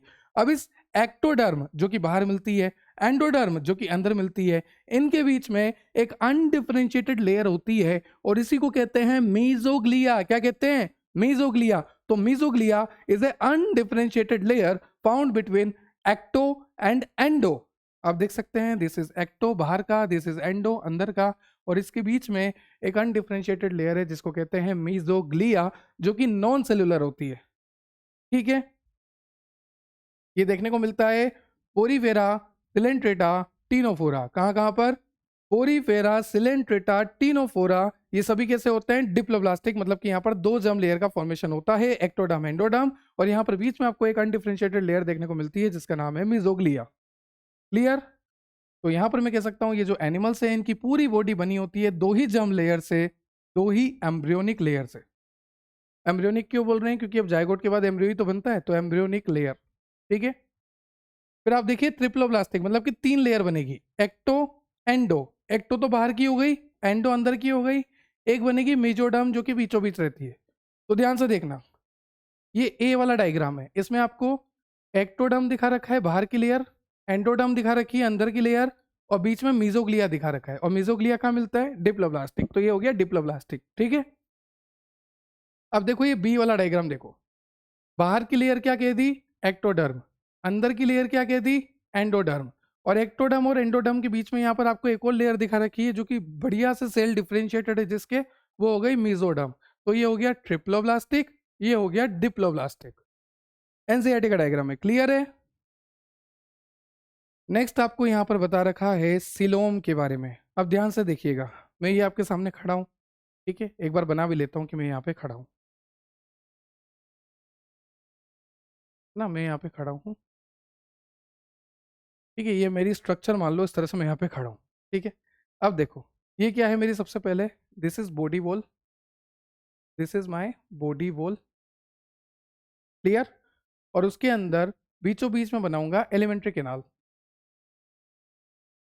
क्या बनाऊंगा? Alimentary canal. एलिमेंट्री कैनाल का मतलब, एक तो मेरी फूड पाइप की ओपनिंग, ये मेरे माउथ खाना खाने के लिए, एक मेरी एनस जिससे मैं डाइजेशन होने के बाद जो भी वेस्ट मटेरियल है उसको रिमूव आउट करने के लिए एनस हो गया। तो ये तो होगी मेरी माउथ की ओपनिंग, ये हो गया मेरा एनस, ठीक है। तो ये जो पूरा केनाल है इसको कहते हैं एलिमेंट्री केनाल। क्या कहते हैं? एलिमेंट्री केनाल, या फिर आप बोल सकते हैं गट, गट की वॉल है ये, ठीक है सर। आप यहाँ पे खड़े थे, सबसे पहले आपने आपकी बाहर की बॉडी वॉल बनाई। ये आप खड़े हो, हम मान लेते हैं आप खड़े हो, ये खड़े हो, ये आपकी सबसे पहले बाहर की जो है ये आपकी बॉडी वॉल है, ये आपकी बॉडी वॉल है, ठीक है सर। और बीचों बीच आपने बनाया है एलिमेंट्री केनाल, ये आपका माउथ का ओपनिंग है और ये आपका एनस का ओपनिंग है, जिसके बाद जो भी वेस्ट मटेरियल होता है आप निकालते हो ना एनस से, वो आपकी ओपनिंग हमने देख ली है। अरे मतलब पता लग गया कि हाँ ये एनस की ओपनिंग है, ठीक है। अब उसके बाद यहाँ पर जितनी भी आपको कैविटी दिख रही है ना बीचों बीच, देखो मैं आपको बताता हूँ, ये बीचों बीच जितनी भी आपको कैविटी दिख रही है, जो कैविटी आपको खाली कैविटी दिख रही है, जो खाली जगह आपको दिख रही है, जो जितनी भी खाली जगह आपको दिख रही है, इसे कहते हैं, इसे ही कहते हैं सिलोम। क्या कहते हैं इसे? सिलोम। तो सिलोम जो है एक कैविटी होती है, और वो कैविटी किसके बीच में होती है? आपकी जो बॉडी वॉल है और आपका जो एलिमेंट्री केनाल है। तो बॉडी वॉल और एलिमेंट्री केनाल की जो भी बीच की खाली जगह है उसे क्या कहेंगे? सिलोम कहेंगे। क्या कहेंगे? सिलोम कहेंगे। तो coelom is the cavity present between body wall and alimentary canal, ठीक है। और यहीं पर इसी कैविटी में सारे ऑर्गन होते हैं। सारे ऑर्गन कहां पर होते हैं? इन्हीं कैविटीज में सारे ऑर्गन होते हैं, क्लियर, ठीक है सर। अब एक बात और ध्यान से रख सुनना, एक सेकेंड, ये मैं हटा देता हूँ, ये जो बॉडी कैविटी मैंने आपको दिखाई हटा दी ना अभी। अब देखो, अगर मैं आपको बोलूं कि ये जो बॉडी कैविटी है, ये जो बॉडी कैविटी है जो अभी मैंने हाईलाइट की थी, जिसको मैंने सिलोम बोला था, ये बॉडी कैविटी के लिए यहाँ पर आपको ये लाइनिंग दिख रही है, ये लाइनिंग दिख रही है, ये लाइनिंग का मतलब होता है मीजोडर्म। क्या होता है? मीजोडर्म। अब वापस मैं आपकी बॉडी कैविटी बनाता हूँ। अब देखो, body cavity, body cavity, body cavity, body cavity, body cavity, body cavity, confuse मत होना, सुनो ध्यान से क्या कहना चाह रहा हूँ, इधर सुनो। अब ये सबसे बाहर की आपकी बॉडी वॉल हो गई, ये आपकी बॉडी वॉल हो गई। फिर आपका बीचों बीच एलिमेंट्री केनाल हो गया, ये आपका एलिमेंट्री केनाल हो गया। बीच का जितना भी स्पेस था, ये जितना भी स्पेस था खाली स्पेस, इसको हमने क्या कहा? सिलोम कैविटी कहा, सिलोम कैविटी कह दिया। तो बीच का जितना भी स्पेस था इसको हमने सिलोम कैविटी कह दिया। अब आप देख सकते हैं यहाँ पर एक और कलर है, यहाँ पर आप देख सकते हैं ये एक और कलर है इस तरह का, ये वाला, एक सेकेंड, यहाँ पर ये आपका एक और कलर है हाईलाइटेड, ये वाला जो, पता नहीं क्यों नहीं आ रहा है, आजा, आजा आजा, अब आ जाएगा। ये जो आपका एक और कलर है, ये हाईलाइटेड कलर, ये वाला आ गया। ये जो आपका हाईलाइटेड कलर आपको दिख रहा है, ये जो हाईलाइटेड कलर दिख रहा है इसको कहते हैं मीजोडर्म। तो मैं ये कहना चाहता हूँ कि सबसे पहले आपकी बॉडी लेयर है, बीचों बीच आपका एलिमेंट्री किनाल है, बीच की जो जगह है उसे कहते हैं बॉडी कैविटी, मतलब कि सिलोम कैविटी। सिलोम कैविटी वही होती है जो एलिमेंट्री केनाल और बॉडी लाइन के बीच में जो मिलती है कैविटी, है ना, cavity present between body wall and alimentary canal, उसके हम कहते हैं सिलोम कैविटी, और वहीं पे हमारे सारे ऑर्गन्स होते हैं। पर अगर ये जो कैविटी है, ये जो आपको ये जो आपको कैविटी दिख रही है, दिस इज द कैविटी, ये जो आपको कैविटी दिख रही है, इसके चारों तरफ आप देख सकते हैं, अंदर की तरफ भी आप देखिए, अंदर की तरफ भी इस तरह से हाईलाइटेड कलर है, बाहर की तरफ से भी इस तरह से हाईलाइटेड कलर है। इस कैविटी के चारों तरफ इस तरह से हाईलाइटेड कलर है, देखिए आप, है ना। तो हम ये कह रहे हैं कि जो भी कैविटी बीचों बीच प्रेजेंट होती है उसके ऊपर एक कवरिंग होती है और उस कवरिंग को कहते हैं मेसोडर्म। क्या कहते हैं? मेसोडर्म। तो अगर मैं बोलूं ट्रू सिलोम, ट्रू सिलोम एकदम बढ़िया सिलोम, तो सिलोम का मतलब तो कैविटी जो कि बॉडी वॉल और एलिमेंट्री कैनाल के बीच में होती है। पर ट्रू सिलोम का मतलब क्या हो गया कि वो जो कैविटी है वो दोनों तरफ से, अंदर से भी बाहर से भी, दोनों तरफ से लाइन होती है मीजोडर्म से। कौन से डर्म से? मीजोडर्म से। तो अगर मैं बोल रहा हूं ट्रू सिलोमेट, तो ट्रू सिलोमेट का इतना सा मतलब है, coelom called true coelom when it is covered both side with mesoderm. Clear? और जहां पर ऐसा नहीं होता, जैसे मान लीजिए कैविटी है पर थोड़ी बहुत ही कवरिंग है मिजोडर्म की, थोड़ी बहुत ही मिजोडर्म की कवरिंग है, थोड़ी बहुत ही कवरिंग है, तो इस तरह की कैविटी को कहते हैं सूडोसिलोमेट। क्या कहते हैं? सूडोसिलोमेट। ये झूठी हो गई फिर, क्योंकि सच्ची तो कौन है? सच्ची वही है जो बाहर से, अंदर से, चारों तरफ से किससे कवर्ड हो? मिजोडर्म से कवर्ड हो, तो वो हो गया ट्रू सिलोमेट। पर अगर मिजोडर्म है पर थोड़ा बहुत है तो वो हो गया फॉल्स सिलोमेट, मतलब कि सूडो सिलोमेट। और अगर कैविटी है ही नहीं तो ए सिलोमेट। ए का मतलब एब्सेंट। देखो, कैविटी है ही नहीं, acoelomate. Example Porifera, Coelenterata, Ctenophora, Platyhelminthes. ठीक। सूडोसिलोमेट मतलब कि यहां पर कैविटी है पर वो पूरी तरह से मेसोडर्म से लाइंड नहीं है। आप देखो, ये मेसोडर्म प्रेजेंट तो है पर ये इस तरह से स्कैटर्ड पाउच की फॉर्म में प्रेजेंट है। तो मेसोडर्म प्रेजेंट है स्कैटर्ड पाउच की फॉर्म में, पूरी तरह से प्रेजेंट नहीं है। अगर ये पूरी तरह से, इस तरह से पूरी तरह से प्रेजेंट होती तो ये भी ट्रू सिलोम होता। पर यहाँ पर ये जो मेसोडर्म प्रेजेंट है ये पाउच की फॉर्म में प्रेजेंट है, स्कैटर्ड है, वो भी फैले हुए है।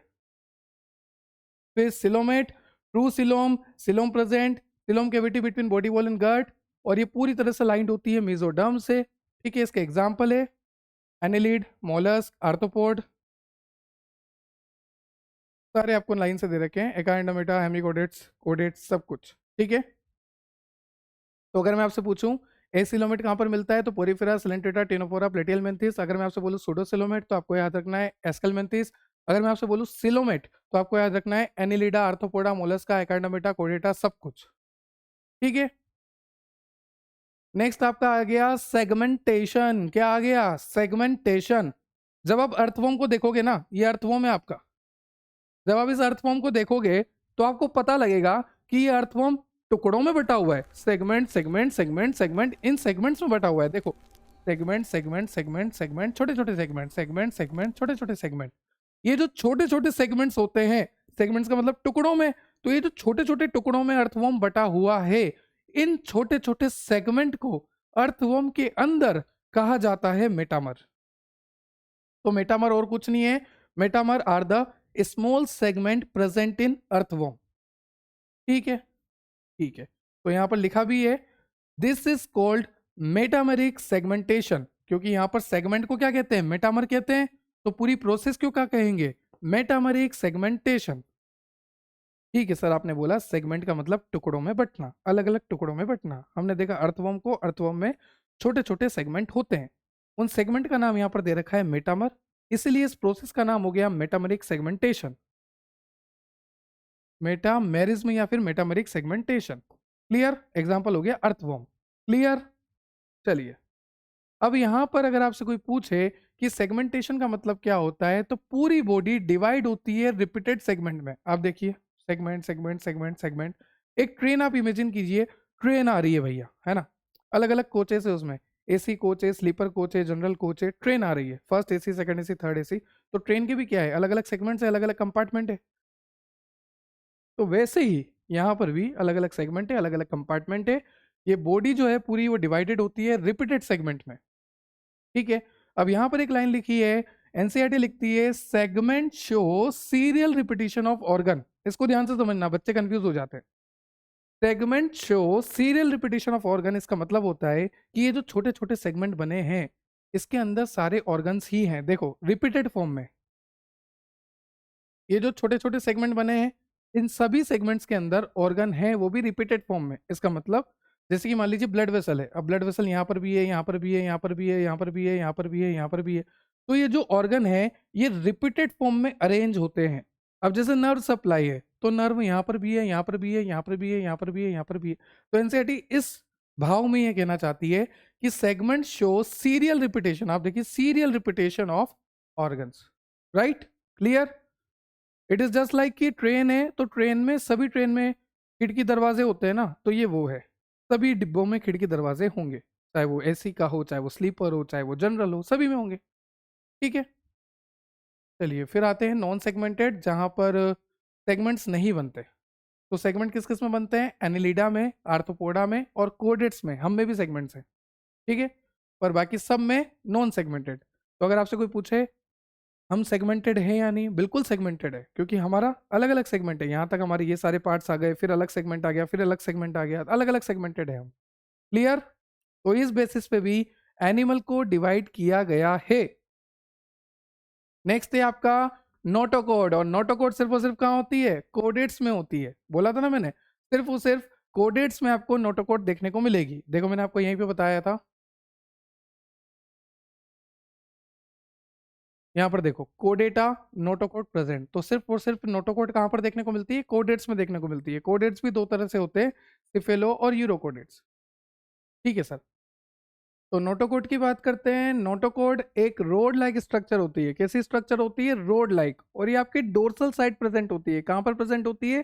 डोर्सल साइड प्रेजेंट होती है।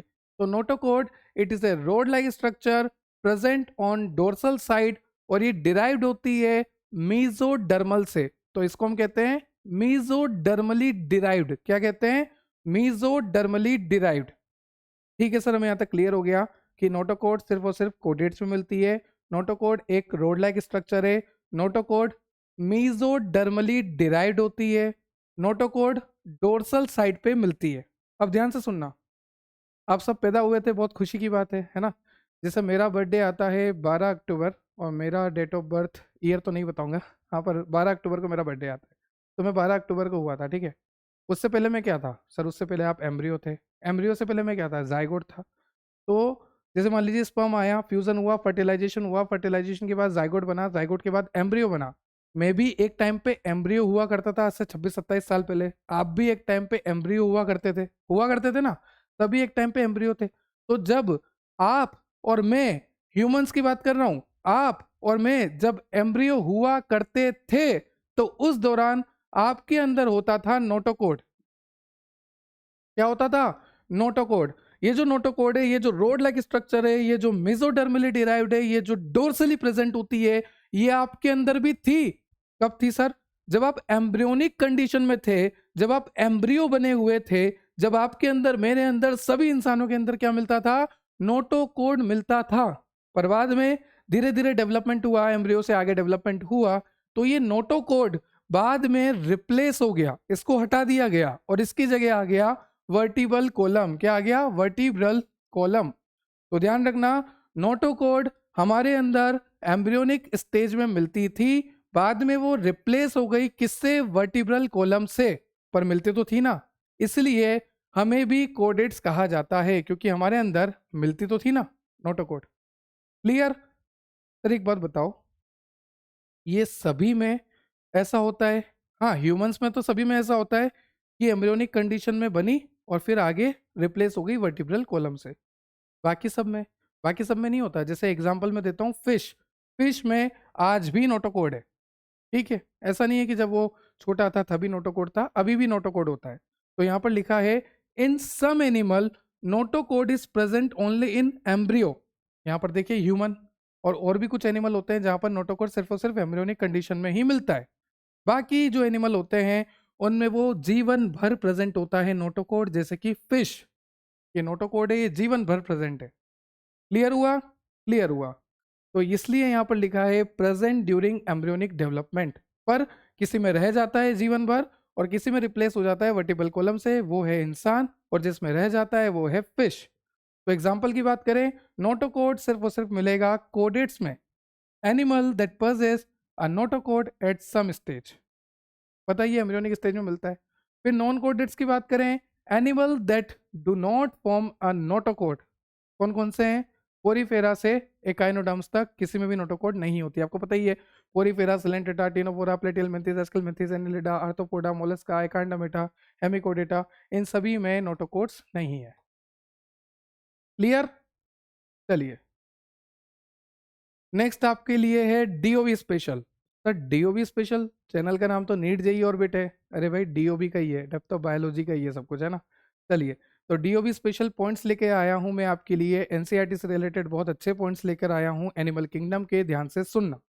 जैसे अगर मैं बात करूं डाइजेशन की, किसकी बात करूं? डाइजेशन की। पहले तो मुझे बताओ कि आपको नाम याद हो गए ना, Porifera, Coelenterata, Ctenophora, Platyhelminthes, Aschelminthes, Annelida, Arthropoda, Mollusca, एकाइंडामेटा, कोडेटा, कोडेटा में भी सिफेलोकोडेटा, यूरोकोडेटा, कोडेटा से पहले आते हैं हेमिकोडेटा। ये सारे नाम आपको याद रखने हैं, सीरीज आपको याद रखनी है, सीक्वेंस आपको याद रखनी है, क्योंकि लेवल जो है सिंपल से कॉम्प्लेक्स की तरफ बढ़ रहा है, तो सीक्वेंस तो हमें याद होनी चाहिए। तो देखो कुछ स्पेशल पॉइंट्स है, मतलब कि आपका एनिमल किंगडम बहुत अच्छे से कवर हो जाए, मैं तो यही चाहता हूँ ना, तो इसलिए मैं स्पेशल पॉइंट बना के लाया हूँ। देखो सबसे पहला है डाइजेशन। क्या है बच्चों? डाइजेशन। डाइजेशन की अगर मैं बात करूं तो आपको आपको इसके लिए ट्रिक याद करनी है, IPB3। क्या बोलोगे? IPB3। अगर मैं आपसे बोलूं डाइजेशन तो आपको सीधा बोलना है IPB3, IPB3, IPB3। मतलब ध्यान से सुनो, आई का मतलब इंट्रासेलुलर डाइजेशन। इंट्रासेलुलर डाइजेशन कहां पर होता है? सिर्फ और सिर्फ पोरीफेरा में। तो आपको ऐसे याद रहेगा ना, IP मतलब कि इंट्रासेलुलर पोरीफेरा, इंट्रासेलुलर पोरीफेरा। तो इंट्रासेलुलर डाइजेशन सिर्फ और सिर्फ कहां पर होता है? पोरीफेरा में होता है। उसके बाद है B3 का मतलब होता है, बी का मतलब बोथ, मतलब कि इंट्रासेलुलर डाइजेशन साथ ही साथ एक्स्ट्रा सेलुलर डाइजेशन, दोनों तरह के डाइजेशन, और वो मिलेंगे आगे के 3 में। तो पोरीफेरा के आगे के 3 कौन होते हैं? Coelenterata, Ctenophora, Platyhelminthes. क्लियर? ठीक है सर। IPB3 अब वापस याद कर लेते हैं। IPB3 आप कह रहे हो डाइजेशन याद करवाओगे, IPB3 डाइजेशन सुनते हैं हमें ये याद आना चाहिए। आई का मतलब इंट्रासेलुलर, मतलब कि डाइजेशन जो है इंट्रासेलुलर होता है सिर्फ और सिर्फ पोरीफेरा में। फिर B3 मतलब कि बी का मतलब बोथ इंट्रासेलुलर डाइजेशन भी है और एक्स्ट्रा सेलुलर डाइजेशन भी है। और 3 का मतलब कि पोरीफेरा के आगे 3 आने वाले। तो पोरीफेरा के बाद आता है सिलेंट्रेटा, टिनोफोरा, प्लेटिहेलमिंथेस। तो सिलेंट्रेटा, टिनोफोरा और प्लेटिहेलमिंथेस, इनमें दोनों तरह के डाइजेशन मिलेंगे, इंट्रा सेलुलर और एक्स्ट्रा सेलुलर। क्लियर? सबसे पहले क्या था? इंट्रा, फिर क्या आया? Intra extra. अब क्या आएंगे? बाकी के जितने भी फाइलम आगे के हैं सब में एक्स्ट्रा सेलुलर। अब याद हो गया ना? अगर मैं आपसे बोलूं कि कोडेट्स में किस तरह का डाइजेशन होता है, इंट्रा या एक्स्ट्रा, तो आपको पता है एक्स्ट्रा सेलुलर, क्योंकि ये ट्रिक आपको पता है, आगे का सारा आपको पता है। मैं आपसे बोलूंगा पोरीफेरा, आप बोलोगे इंट्रासेलुलर IP। मैं आपसे बोलूंगा सिलेंट्रेटा, टिनोफोरा, प्लेटिहेलमिंथेस, आप बोलोगे बोथ B3। आगे के पोरीफेरा के बाद के 3 खत्म, और बचे हुए सब में एक्स्ट्रा सेलुलर, हम में भी कैसा? Extra cellular digestion. क्लियर हुआ याद? इस तरह से याद करना है। चलो आगे चलते हैं, आगे है फर्टिलाइजेशन। अरे क्या बात है सर, फर्टिलाइजेशन? हाँ बेटा फर्टिलाइजेशन। फर्टिलाइजेशन कुछ होता है एक्सटर्नल, बाहर बाहर फर्टिलाइजेशन हो गया। तो ये एक्सटर्नल फर्टिलाइजेशन पता है कैसे याद रखोगे? सीटी बजानी है, बजाओ। नहीं बज रही सर? अरे तो कैसे बजेगी? नहीं बजेगी ना। सीटी बजानी है। सीटी किसको देख के बजानी है? गलत बात नहीं, हेमा को देख के नहीं बजानी बेटा, बस याद करने के लिए बोल रहा हूँ, है ना। और जब सीटी बजाओगे तो क्या होगा? इको प्रोड्यूस होगा, साउंड प्रोड्यूस होगा। ठीक है, ठीक है सर। मतलब कि एक्सटर्नल फर्टिलाइजेशन सिर्फ और सिर्फ देखने को मिलेगा, सी का मतलब सिलेंट्रेटा, टी का मतलब टीनो, हालांकि इसमें सी आता है पर आपको ऐसे याद रखना है टीनोफोरा, क्योंकि आप टी से बोलते हैं ना, तो टीनोफोरा। तो सिलेंट्रेटा, टीनोफोरा। फिर हेमा को देख के मतलब कि हेमिकोडेटा। फिर इको प्रोड्यूस होगा, मतलब कि इको इकाइनो, हाँ इको इकाइनोडर्मेटा, ई से याद हो जाएगा। चलिए बढ़िया बात है। तो फर्टिलाइजेशन अगर मैं आपसे बोलूं कि एक्सटर्नल फर्टिलाइजेशन कहाँ कहाँ पर मिलता है, तो आपको पता है सीटी बजानी है हेमा को देख के, और जैसे मैं सीटी बजाऊंगा इको प्रोड्यूस होगा। सीटी का मतलब सिलेंट्रेटा, टिनोफोरा, हेमा का मतलब हेमिकोडेटा, और इको प्रोड्यूस होगा मतलब कि इकाइनोडर्मेटा। तो एक्सटर्नल फर्टिलाइजेशन सिर्फ और सिर्फ देखने को मिलेगा सिलेंट्रेटा, टिनोफोरा, हेमिकोडेटा, इकाइनोडर्मेटा। ठीक है, ठीक है सर। अब इंटरनल की बात करते हैं, किसकी बात करते हैं? Internal fertilisation. इंटरनल का मतलब क्या होगा? अंदर की तरफ फर्टिलाइजेशन हो रहा है। जैसे हमारा जो फर्टिलाइजेशन है वो कैसा है? इंटरनली है ना। स्पर्म जा रहा है, एक तैयार बैठा है, फीमेल की फेलोपियन ट्यूब, तो अंदर ही है ना, इंटरनल फर्टिलाइजेशन है ना। तो एक हो गया एक्सटर्नल, एक हो गया इंटरनल। एक्सटर्नल के एग्जाम्पल याद हो गए, सीटी बजानी है हेमा को देख के जिससे इको प्रोड्यूस होगा। अब देखो बोथ, दोनों तरह के फर्टिलाइजेशन, दोनों तरह के फर्टिलाइजेशन, दोनों तरह के फर्टिलाइजेशन के लिए आपको लगाना पड़ेगा बाम है। अरे बेटा, जब दर्द होता है, दर्द अंदर होता है पर बाम तुम बाहर लगाते हो, मतलब इंटरनल दर्द हो रहा है उसके लिए तुम एक्सटर्नल लगा रहे हो, तो तुम्हें बाम ही लगाना पड़ेगा ना। देखो, बाम का मतलब होता है, बी का मतलब दो, बोथ, दोनों तरह से, एक्सटर्नल फर्टिलाइजेशन भी इंटरनल फर्टिलाइजेशन भी। अब ये बोथ वाले किस में होते हैं, ए एम मतलब कि एनिलिडा और मोलस्का, तो बाम याद रखना। Both type of fertilisation annelida और मोलस्का में होते हैं। बोथ टाइप का मतलब होता है एक्सटर्नल और इंटरनल। ठीक है सर, एक्सटर्नल सारे याद हो गए, बोथ वाले दोनों याद हो गए, बाकी जितने भी बचे सब में इंटरनल फर्टिलाइजेशन खत्म। बहुत सारे क्वेश्चन हो जाएंगे यहां से। एक्सटर्नल किस किस में होता है, इंटरनल किस किस में होता है, दोनों तरह का किस किस में होता है, डाइजेशन कहां पर आपका एक्स्ट्रा सेलुलर है इंट्रा सेलुलर है, बोथ है। फिर आता है आपका डेवलपमेंट। क्या आता है आपका डेवलपमेंट, तो देखो डेवलपमेंट होता है, एक होता है डायरेक्ट डेवलपमेंट, ऐसा नहीं है धीरे धीरे स्टेज बनी स्टेज बनी स्टेज, ऐसा नहीं होता, डायरेक्ट डेवलपमेंट हो जाता है। एक होता है इनडायरेक्ट डेवलपमेंट, जहां पर बीच में एक स्टेज बनती है और उस स्टेज को कहते हैं लार्वा। क्या कहते हैं, लार्वा। तो दो तरह से डेवलपमेंट होता है, एक तो होता है डायरेक्ट डेवलपमेंट, एक होता है इंटरमीडिएट स्टेज बनती है जिसको कहते हैं लार्वा, फिर डेवलपमेंट हो रहा है। तो डायरेक्ट इनडायरेक्ट दो तरह का डेवलपमेंट होता है। ठीक है, अगर मैं आपसे बोलूं कि बेटा मुझे ऐसे डेवलपमेंट बताओ जो कि दोनों करते हैं, डायरेक्ट डेवलपमेंट भी होता है जिनके अंदर, इनडायरेक्ट डेवलपमेंट भी होता है जिनके अंदर, तो उसके लिए आपको याद रखना है A3। क्या याद रखना है, A3। A3, अगर मैं आपसे बोलूं डेवलपमेंट दोनों तरह के, डायरेक्ट इनडायरेक्ट, तो वो किस में मिलेंगे, A3 में मिलेंगे। मतलब कि Aschelminthes Annelida arthropoda, Aschelminthes Annelida arthropoda. ठीक है, अगर मैं आपसे बोलूं कि सिर्फ इनडायरेक्ट वाले बताओ, इनडायरेक्ट वाले, तो आप बोलना इनडायरेक्ट का मतलब जहां पर लार्वा फॉर्म होता है, जितने भी नॉन कोडेट्स बचे हैं, A3 को छोड़ दो, इसके अलावा जितने भी बचे हैं सब में कैसा होगा, इनडायरेक्ट डेवलपमेंट होगा, खत्म। नॉन कोडेट्स की बात कर रहा हूँ, नॉन कोडेट्स, हम तो कोडेट्स हैं। ठीक है, चलिए क्लियर हुआ। ठीक है, डेवलपमेंट की बात करूं, अगर मैं आपसे पूछूं डेवलपमेंट डायरेक्ट इनडायरेक्ट दोनों तरह के डेवलपमेंट कहां पर मिलेंगे, तो A3 में मिलेंगे, एस्केलमेंथिस एनिलिडा आर्थ्रोपोडा। अगर मैं आपको पूछूं इनडायरेक्ट डेवलपमेंट मतलब कि लार्वा फॉर्म डेवलपमेंट कहां पर देखने को मिलेगा, जितने भी नॉन कोडेट्स बच्चे हैं A3 को छोड़ के, उन सब में क्या मिलेगा, इनडायरेक्ट डेवलपमेंट देखने को मिलेगा। और एक बात और, अभी तक ये जो चल रहा था ना, पोरीफेरा, सिलेंट्रेटा, टीनोफोरा, इनमें पता है क्या था, ये सारे बाइसेक्सुअल थे। क्या थे, ये सारे बाइसेक्सुअल थे। बाइसेक्सुअल का मतलब होता है कि ये जो ऑर्गेनिज्म है, यहीं पे मेल पार्ट है, इसी ऑर्गेनिज्म के अंदर फीमेल पार्ट है, ये अपना अपना कर रहे हैं आपस में एक ही के अंदर। मान लो ये ऑर्गेनिज्म है, ये फीमेल पार्ट है और ये मेल पार्ट है, ये मेल पार्ट है और वो फीमेल पार्ट, एक ही ऑर्गेनिज्म में दोनों है, तो उसे क्या बोल दिया, बाइसेक्सुअल। तो अभी तक जितने भी थे, पोरीफेरा, सिलेंट्रेटा, टीनोफोरा, प्लेटियल मेंथिस, ये जितने भी थे, ये सारे कैसे थे, बाइसेक्सुअल। मतलब इनके अंदर मेल सेक्स पार्ट भी था, फीमेल सेक्स पार्ट भी था, एक ही बॉडी में, एक ही बॉडी में दोनों था, इसलिए बोल रहे बाइसेक्सुअल थे ये। पर पहली बार मेल अलग फीमेल अलग पहली बार कहां पर देखने को मिला, वो देखने को मिला एस्केलमेंथिस में। कहां पर देखने को मिला, एस्केलमेंथिस में। सबसे पहले सेक्स सेपरेट कहां पर हुआ, एस्केलमेंथिस में हुआ। आप देख सकते हैं मेल पार्ट पूरा अलग, और फीमेल को कैसे याद रखोगे, इस तरह से कर्व फॉर्म है फीमेल की, तो ये फीमेल है, this is female, this is male. और ये किस में देखने को मिला सबसे पहले, एस्केलमेंथिस मतलब कि राउंड वॉर्म।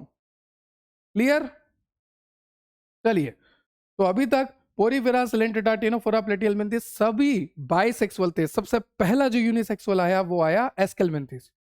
ठीक है, क्लियर है। अब अगर मैं आपसे बोलूं कि दोनों तरह के हो, तो मतलब कि भाई जिसमें सेपरेट भी हो और नॉन सेपरेट भी हो, जैसे हमने बड़े बड़े फाइलम बोले ना, हमने ये बड़े बड़े फाइलम बताए, Ctenophora, Platyhelminthes, Aschelminthes, Annelida, Arthropoda, Mollusca, इनमें तो कई तरह के एनिमल होंगे। ये तो सिर्फ नाम है ग्रुप के, इसके अंदर तो कई तरह के एनिमल होंगे। तो ऐसे ग्रुप भी होते हैं, ऐसे ग्रुप भी होते हैं, ऐसे फाइलम भी होते हैं जहां पर जहां पर दोनों तरह के बोथ टाइप मिल जाते हैं, सेपरेट भी मिल जाते हैं, नॉन सेपरेट भी मिल जाते हैं, और वो वाला फाइलम जो होता है वो होता है एनिलिड्स। ये बात ध्यान रखना। जैसे कि अर्थवॉर्म हो गया, अब अर्थवॉर्म में तो दोनों एक ही जगह है ना, पर एनिलिड्स में एक और ऐसा एग्जांपल है जो अलग अलग भी है। तो अगर मैं आपसे बोलूं कि सेक्स सेपरेट सबसे पहले किस में हुआ, एस्केलमेंथीज में, पहला क्वेश्चन। अगर मैं आपसे बोलूं कि ऐसा फाइलम बताओ जहां पर सेक्स सेपरेट भी है और सेक्स सेपरेट नहीं भी है, दोनों तरह के एनिमल है, तो वो हो गया एनिलिड्स। ठीक है, बाकी सभी में तो सेपरेट मिलेंगे, एस्केलमेंथिस के बाद जितने भी आते हैं सभी में सेपरेट मिलेंगे, पर एनिलिड्स ऐसा है जहां पर आपको सेपरेट नॉन सेपरेट दोनों तरह के एनिमल मिल जाएंगे। अभी जैसे हम तो कोडेड से, अरे सर हम तो सेपरेट है, मैं मेल हूं, यूनिसेक्स वालू, आप पता है ठीक है, वैसे ही। क्लियर। अब ये देखो एनसीईआरटी ने आपको दे रखा है, जैसे ये किंगडम दे रखा है, किंगडम एनिमिलिया हो गया जो कि मल्टी सेलर हो। अच्छा एक बात और, मल्टी सेलर से याद आया, पहले पेज पे जाएंगे, कोई भी लाइन छूटनी नहीं चाहिए ना। चलिए आइए, एनिमल जो होता है यूकैरियोट होता है, ऑब्वियसली सर हम यूकैरियोट है। प्रोकैरियोट तो वो बेचारे बैक्टीरिया होते हैं जिसके अंदर सही से न्यूक्लियस नहीं है, सही से सेल मेम्ब्रेन नहीं है, सही से न्यूक्लियर मेम्ब्रेन नहीं है, वो तो प्रोकैरियोट होते हैं, बैक्टीरिया होते हैं। हम तो यूकैरियोट है सर, हमारे अंदर बहुत अच्छा न्यूक्लियस है, हमारे अंदर बहुत अच्छे सेल ऑर्गेनल है, हमारे सारे सेल ऑर्गेनल लगभग लगभग मेम्ब्रेन बाउंड है, मेम्ब्रेन से कवर्ड है ना, हम तो बहुत अच्छे हैं सर। तो हम तो यूकैरियोट है। एनिमल कैसे होते हैं, यूकैरियोट होते हैं। क्या हम मल्टी सेलर है, अरे सर लाखों करोड़ों सेल से मिलकर ह्यूमन बना है, लाखों करोड़ों सेल से मिलकर बड़े बड़े एनिमल्स बने हैं, हम तो मल्टी सेलुलर है सर। ठीक है, क्या हम हेट्रोट्रॉफ है, हेट्रोट्रॉफ मतलब कि हम डिपेंड रहते हैं क्या खाने पे, हाँ जी सर, हम खुद का खाना खुद थोड़ी ना बना सकते हैं।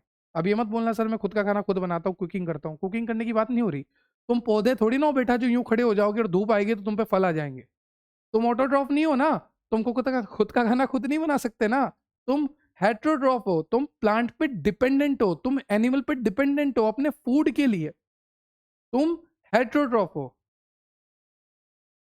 हेट्रोट्रॉफ हो, मल्टीसेलर हो, यूकैरियोट्स हो। अच्छा एक बात बताओ, फंजाई की सेल वॉल किसकी बनी है, फंजाई की सेल वॉल सर काइटिन की। प्लांट की सेल वॉल सर सेलुलोज की। तो फंजाई की सेल वॉल काइटिन की बनी है, प्लांट की सेल वॉल सेलुलोज की बनी है, एनिमल की सेल वॉल, अरे सर एनिमल में तो सेल वॉल ही नहीं होती। हाँ बस वही ध्यान रखना, एनिमल में सेल वॉल नहीं होती। आप देखो सॉफ्ट हो ना आप, सेल वॉल ही नहीं है, क्योंकि सेल वॉल होते हैं तो आप हार्ड होते। फिर होलोजोइक मोड ऑफ न्यूट्रिशन मिलता है, मतलब कि फर्स्ट इंजेस्ट, पहले हम खाना निगलेंगे गटकेंगे फिर डाइजेस्ट करेंगे, तो फर्स्ट इंजेस्ट देन डाइजेस्ट, ये वाला जो मोड ऑफ न्यूट्रिशन होता है ये होता है होलोजोइक मोड ऑफ न्यूट्रिशन। ये सारे एनिमल के कैरेक्टरिस्टिक फीचर है जो कि आप बायोलॉजिकल क्लासिफिकेशन की टेबल में पहले ही पढ़ चुके हैं। क्लियर। तो यहाँ पर लिखा है कि किंगडम एनिमिलिया जो कि मल्टी सेलर है, ये वर्ड याद आ गया था इसलिए पूरा बताना पड़ा। ठीक है, फिर लेवल ऑफ ऑर्गेनाइजेशन कुछ सेलुलर लेवल के होते हैं, है ना, फिर टिश्यू लेवल की भी होते हैं, ऑर्गन लेवल की भी होते हैं, ऑर्गन सिस्टम लेवल के भी होते हैं। फिर किसी में रेडियल सिमेट्री देखने को मिलती है, किसी में बायलेटरल सिमेट्री देखने को मिलती है।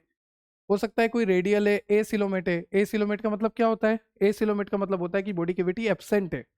एग्जाम्पल आपको दे रखे हैं। फिर ये एसिलोमेट हो गया, ये सूडोसिलोमेट हो गया, ये सिलोमेट हो गया, ये सब हम पढ़ चुके हैं, बहुत अच्छे से पढ़ चुके हैं, सभी एग्जाम्पल भी हम सबको अच्छे से पढ़ चुके हैं। क्लियर।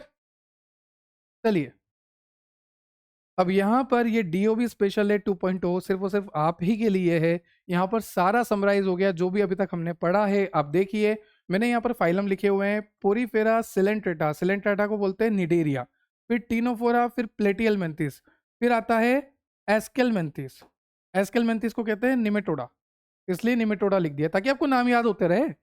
पोरीफेरा सिलेंट्रेटा, सिलेंट्रेटा को बोलते हैं निडेरिया, टीनोफोरा प्लेटियलमेंथिस, प्लेटियलमेंथिस के बाद आता है एस्केलमेंथिस, एस्केलमेंथिस को कहते हैं Nematoda, Annelida, Arthropoda, Mollusca, Echinodermata, Hemichordata, कोडेटा। क्लियर।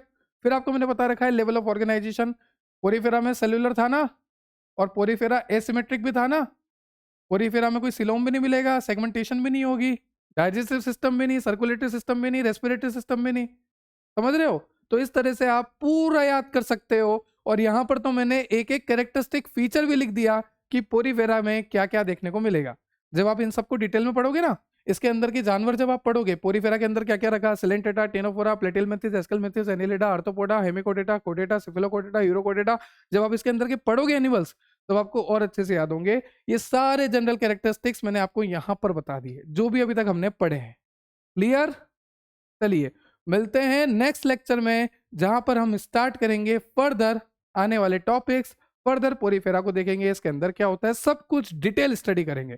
ये था इंट्रोडक्शन लेक्चर, जहां पर मैंने आपको ये पूरी टेबल से एक समराइज करने की कोशिश करी है, और उसके बाद मैंने आपको यहाँ पर ये स्पेशल पॉइंट्स बताए हैं, डेवलपमेंट किसमें बोथ है, किसमें इनडायरेक्ट है, किसमें डायरेक्ट है, किसमें सेक्स सेपरेट है, ऐसा कौन सा फाइलम है जिसमें दोनों तरह के सेपरेट सेक्स भी मिलता है और अनसेपरेट सेक्स भी मिलता है, वो भी बताया। फिर डाइजेशन और फर्टिलाइजेशन की ट्रिक बताई, फिर नोटोकोड बताया, सेगमेंटेशन बताया, सिलोम बताया, सिलोम को पहले समझाया, फिर आपको सिलोम बताया, फिर जर्म लेयर बताई, डिप्लोब्लास्टिक, ट्रिप्लोब्लास्टिक, फिर सिमेट्री मैंने आपको बताई, फिर सर्कुलेटरी सिस्टम बताया, फिर मैंने आपको बॉडी प्लान के बेसिस पर डिवीजन करना सिखाया, फिर लेवल ऑफ ऑर्गेनाइजेशन के बेसिस पर हमने डिवीजन किया। उससे पहले हमने एनिमिलिया को मेटाजोआ बोला और उसको 2 सब किंगडम में डिवाइड किया। फिर मैंने आपको यहाँ पर यही क्लासिफिकेशन के क्राइटेरिया बेसिस बताए, एनिमल किंगडम का क्लासिफिकेशन जरूरी क्यों है ये बताया, और फाइनली पहला लेक्चर एनिमल किंगडम का मैंने कवर कर दिया। आई होप आपको लेक्चर क्लियर हुआ होगा। अगर इस लेक्चर से आपको कोई भी डाउट है तो आप कमेंट सेक्शन में कमेंट कर सकते हैं। ये नोट्स आपको मिलेंगे डेप्थ ऑफ बायोलॉजी एप्लीकेशन, तो आज ही जाइए प्ले स्टोर पे और डाउनलोड कीजिए डेप्थ ऑफ बायोलॉजी एप्लीकेशन। वहां पर एक कोर्स है नीट जेई का कोर्स, उसमें एनरोल कीजिए। इसकी पीडीएफ मिल जाएगी, इससे रिलेटेड एमसीक्यू मिल जाएंगे, प्रैक्टिस एमसीक्यू मिल जाएंगे, प्रीवियस ईयर एमसीक्यू मिल जाएंगे, चैट सपोर्ट मिल जाएगा, डाउट सपोर्ट मिल जाएगा, सब कुछ एप्लीकेशन पे मिल जाएगा। ठीक है, अब हमसे कनेक्ट कर सकते हैं मल्टीपल प्लेटफॉर्म है, व्हाट्सअप चैनल से, इंस्टाग्राम से। ठीक है, अब हमसे एप्लीकेशन से, वेबसाइट से, मेल आईडी से, कहीं से भी कनेक्ट कर सकते हैं अगर आपको कोई भी दिक्कत आती है तो। बने रहिए, जुड़े रहिए, देखते रहिए NEET JEE orbit depth of biology. Subscribe and share for more, ताकि ऐसे वीडियोस, ऐसे चैप्टर्स में आपके लिए और लेकर आता रहूं। Have a nice day, have a good day, जय श्री राम, थैंक यू।